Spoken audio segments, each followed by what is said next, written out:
it doesn't always feel emotional. It feels like logic or wisdom, justified. You even tell yourself, no, this is just what I need to do. Then a little time passes and you realize that what felt like clarity was actually hurt. I'm not trying to stop myself from feeling these things, but what I'm trying to get better at, not turning every feeling into a decision right away, because a feeling can be real and still not be ready to lead. I've been thinking about this idea a lot lately. Your mind is a vehicle and your emotions are the passengers. And I like that analogy because it gives me something I can actually picture. When you're driving, the people in your car are allowed to speak. They can point things out. Someone might tell you to slow down. Someone else might say, I don't know if this is the right road. Another person might even say, maybe we should turn this whole car around. And you know what? Sometimes they're actually right. That's the part I don't want to miss. The passenger is not always wrong. Sometimes they see something that you don't see. They may be trying to protect you or warn you or get your attention in a way that actually matters. But even when they have a point, they're still not supposed to be driving. They shouldn't be holding that wheel. That's where this has been sitting with me, because I can look at different moments in my life, especially with creating this podcast, and see how often an emotion gets in the car and starts talking like it knows the whole route. Fear does that. Frustration does that. Doubt does it. Comparison as well. Even guilt can do that. And in the moment, it doesn't always feel emotional. And that's what makes it hard to catch. It feels like logic or wisdom or justified. You even tell yourself, no, this is just what I need to do. Then a little time passes and you realize that what felt like wisdom was actually fear trying to sound mature. What felt like clarity was actually hurt. What felt like being thoughtful was really avoiding the discomfort of being seen trying. And that's a total different thing. And I think that's where a lot of growth is for me right now. I'm not trying to stop myself from feeling these things. I don't think that's even realistic, and I don't know if it's even healthy. But what I'm trying to get better at is not turning every feeling into a decision right away. Because a feeling can be real and still not be ready to lead. I see this a lot within my own podcast. There are days where I feel really clear. I know why I'm doing this. I know what I want the show to be about. I want to have conversations that help people see themselves differently, not just motivational stuff, not just here's how to fix your life. More like what is actually happening inside of us when we're trying to change. That's the part that matters to me the most. But then I'll sit down to write something, or I'll think about recording something, and fear starts talking. And fear rarely sounds dramatic. It doesn't always come in screaming. A lot of the time it sounds reasonable. It asks, what if this doesn't land? Or what if people don't care? Then it gets more personal. What if this is too honest? What if you say this and people don't understand what you mean? What if you put this much of yourself into something and it still doesn't become what you hope it becomes? That's real. And I don't think enough people talk about that part of creating anything meaningful. From the outside, people see the episode, they see the clip, the posts, they see the finished thing, the finished product. What they don't see always is the emotional back and forth that happens before you press record. You can be excited about an idea in the morning and then 20 minutes later, you're wondering if it's even good. You can know something matters to you and still question whether it will matter to anyone else. And when you care deeply about the work, it's very easy to overthink it. And that's where I have to check myself, because fear can make itself sound like preparation. It tells me to wait until the idea is better. It suggests that maybe I should not say that part yet. It reminds me that people may not understand what I mean. And before I know it, I'm not just refining the idea anymore, I'm making it safer. That's the line I have to watch. Am I improving the work because it needs to be stronger? Or am I editing out the part that sounded most like me because that's the part that felt vulnerable? That question right there, that's the question that's uncomfortable, but it's honest. And I think people can relate to that, even if they're not creating a podcast. It might be an idea you're wanting to try for a long time, a project that matters to you, or a conversation you keep avoiding. You get close to doing the thing, and something inside of you starts negotiating. It tells you the timing isn't right. It tells you the plan needs more work. It convinces you that more polish is the same thing as more readiness. And sometimes it's true.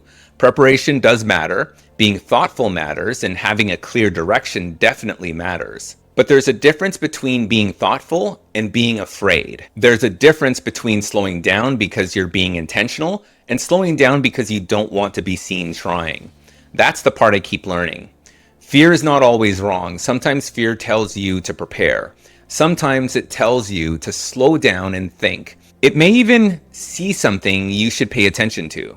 But fear cannot be the driver, because fear usually wants to take you back to what feels familiar. And growth doesn't usually feel familiar for most people. That's the annoying part. I like the idea of growth. I like talking about growth. I like when growth makes sense in my head. Living it is actually different, because when you're actually growing, there is usually a part of you that feels unsure. You don't fully know what you're doing yet. You don't know how it's going to land, and you definitely don't know if it's going to work. That's when all the passengers start talking. Frustration shows up, and when the words don't come out right, or doubt gets louder when the numbers don't move the way you hoped. Comparison pops in, and when someone else looks like they're moving faster than you are. And if I'm not careful, I can take one small moment and turn it into a whole conclusion. One video doesn't perform, and suddenly the thought becomes, maybe this isn't working. One idea feels hard to explain, and now it turns into, maybe I don't know what I'm saying. A quiet response can make something meaningful feel like it didn't matter. But one moment is not the whole road. I have to remind myself of that. One episode is not the whole journey. One clip is not the whole message. One slow season doesn't mean the work isn't meaningful. Emotions love to take one moment and make it feel like the full story. That's why I'm trying to be more careful with strong emotions, not afraid of them, careful with them. Because strong emotions can be honest, but they can also exaggerate. They can point to something real while bringing in an old story into a new moment. And I think that happens to all of us. We don't always react to what happened, we react to what it reminded us of. A slow response can feel like rejection. Feedback can feel like disrespect. Someone else's success can make you feel behind, even if their path has nothing to do with yours. A hard day can make you question an entire direction. And when you're in it, it all feels true. That's why the pause matters. Because the first thought isn't always the truest thought. A lot of the time, it's just the fastest one. And the fastest thought is usually connected to the loudest emotion. So for me, the practice has become very simple. I try to ask, who's driving the car right now? Not in a judgmental way, more like a check-in. Is this fear? Is this frustration? Am I trying to avoid discomfort? Am I protecting myself from disappointment? Do I actually need to pause, or am I trying to talk myself out of something that matters? Once I can name who's in the car with me, I get a little bit of distance from it. And that distance really, really helps. Without it, I don't just feel the emotion, I become the emotion. I don't just say I feel afraid, I become fear. I don't just say I feel frustrated, I become frustration. Instead of I feel rejected, I become rejection. And once I become the emotion, that emotion starts to make the decisions. That's when I send the message too quickly, or pull back too soon, or overthink something that was supposed to be simple. Or maybe I talk myself out of doing something that actually matters to me. So I'm trying to get better at listening without handing over the wheel. That's probably the best way I can explain it. I don't want to ignore fear. I want to understand it. I don't want to pretend frustration isn't there. I want to know what it's pointing to. Even comparison, as uncomfortable as it is, can sometimes show me something I want. But not every emotion with something to say should get to choose the destination. That's the difference. An emotion can inform me without leading me. It can tell me the conditions without choosing the route. I almost think of it like weather. A feeling is not always a stop sign. Sometimes it's just telling you what the conditions are. Today there's fear, there might be doubt, maybe frustration is in the car, maybe sadness is sitting there too. And when the weather changes, you pay attention. You slow down if you need to. You might take a different route. Maybe you just rest. But you don't hand the whole trip over to the weather. That's how I'm starting to see emotions. They tell me what the conditions are. They don't always get to decide where I'm going. And I think this is where the idea becomes practical, because it's one thing to say your mind is the vehicle and your emotions are the passengers. That sounds good. It gives you a picture, but the picture only matters if it helps you to do something differently when you're actually in the moment. When you're about to send that message, or say yes when you already know you don't have the capacity, or walk away from something just because the day was hard and the feeling got loud. That's where this matters. I've realized emotions rarely stay as emotions. At some point, they start trying to become decisions. Fear starts negotiating with you. Guilt makes a no feel selfish. Frustration can make something feel urgent when really it just needs a little space. So the thing I'm trying to practice is what I'd call a passenger check. Who's in the passenger seat? It's not a big process, not some sort of dramatic life audit. Just a pause long enough to ask, who's in the car right now? And I don't mean that in a judgmental way. I just mean, can I name what's actually here before I act from it? Because if I can say this is fear, or this is frustration, or high guilt, then I'm not being swallowed by it in the same way. There's a little bit of space between me and the emotion. And once I have that space, the next question becomes, what is this emotion trying to get me to do? That's usually where I catch it. Fear might be trying to get me to delay something I actually care about. Frustration might be trying to push me into responding before I've thought it through. Guilt might be trying to convince me that having a boundary means I'm letting someone down.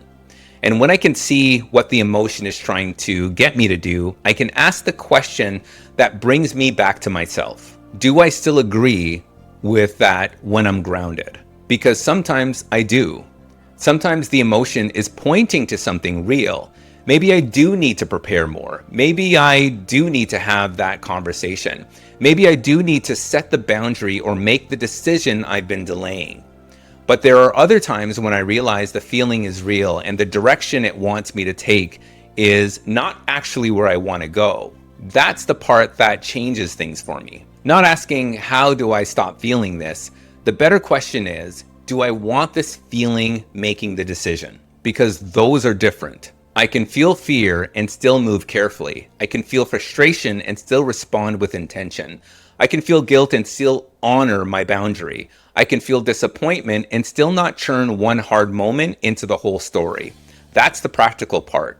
Before the emotion becomes the behavior, I want to understand what is it trying to get me to do. And then I want to give the calmer version of me a chance to weigh in. Because the first version of me is not always the wisest version of me.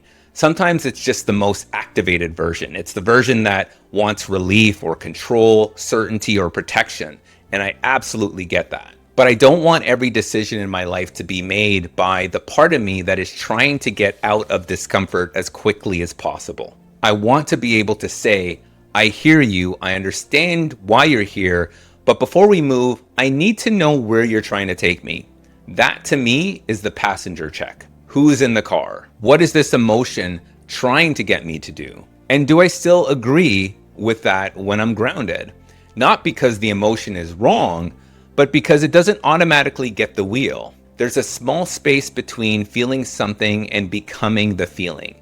And I think that small space is where a lot of change happens. It's the space where you read the message back and realize, this is not the version of me I want speaking. It's the moment where you notice that what you're calling clarity might actually be exhaustion. It's when you can admit, I'm not actually mad, I'm hurt. Or I'm not being realistic, I'm scared. Or maybe it's, I don't want to say yes, I just don't want to feel guilty. That pause can change the whole direction of that moment. Not because the emotion just magically disappears, it may still be there. You may still feel the fear, you may still feel frustrated or feel the guilt sitting there trying to convince you to make everyone else comfortable. But now you're not blindly handing over the wheel. You're listening to it, you're considering what it's saying, and then you're giving the calmer version of yourself a chance to join the conversation. That's what I want people to take from this. Not a formula, not a perfect process, just a question that can interrupt the pattern. What is this emotion trying to get me to do right now? And after that, do I still agree with it when I'm grounded? Because sometimes the answer will be yes. And sometimes the emotion is pointing you towards something that needs to be addressed. Maybe you do need to have that conversation. You do need to set that boundary, or you need to stop delaying. But other times you realize the feeling is real and the direction it wants to take you is not where you actually want to go. That's the difference between being emotional and being led by emotion. And to me, that's where self-leadership starts. It starts before the text gets sent, before the yes comes out of your mouth, before you quit the thing, before you pull away, before you turn one bad day into a whole identity. It starts in that small moment where you can say, something is loud in me right now, but I need to understand it before I let it lead me. That's hard, I know. I don't want to make it sound easy, because when an emotion is loud, it feels convincing. It doesn't say, hey, I'm just a temporary feeling passing through. It shows up like the truth. It talks with confidence and makes the reaction feel obvious. But that's why I keep coming back to the vehicle. The passenger can be very loud. The passenger can be scared. The passenger can even have a very valid point. But I still have to decide who holds the wheel. And I think that's a question worth asking in a lot of areas in life. What keeps getting the wheel? Is it fear? Is it guilt? Is it comparison? Is it the need to be understood? Is it the fear of being judged? Is it disappointment from something that didn't happen the way you hoped? Because whatever gets the wheel gets the direction, and whatever gets the direction starts shaping your life. That's why this has been sitting with me. I don't want my life to be led by what is loud in the moment. I want it to be led by what is true over time. And that takes practice. It takes pausing when everything in you wants to move quickly. It takes enough honesty to say, this is fear, or this is hurt, or this is me trying to protect myself. Then that becomes the harder part. You have to decide that just because an emotion is present doesn't mean it gets to make the whole decision. And that isn't easy. But I do think it's freeing, because once you realize your emotions can be present without being in control, you start trusting yourself differently. You don't need fear to disappear before you move. Frustration doesn't have to be gone before you communicate. Every feeling doesn't need to be perfectly settled before you keep going. You just need to keep your hands on the wheel. That's the image I keep coming back to. Your mind is the vehicle. Your emotions are the passengers. They're allowed to be there. They're allowed to speak. They're allowed to tell you something matters. But they don't get to drive your whole life. You do. So the next time something gets loud inside of you, pause for a second before you react. Before you send a message, before you talk yourself out of something, before you make a decision from the heat of the moment. Ask yourself, what is this emotion trying to get me to do? And then ask, do I still agree with that when I'm grounded? Whatever the answer is, don't shame it. Listen to it. Get curious about it. Try to understand what it's protecting, what it's pointing to, or what it's asking you to notice. Then remind yourself, I hear you, but I'm still driving. Because the goal is not to stop feeling. The goal is to stop handing the wheel to feelings that were only supposed to ride with you for a while. That's what changed.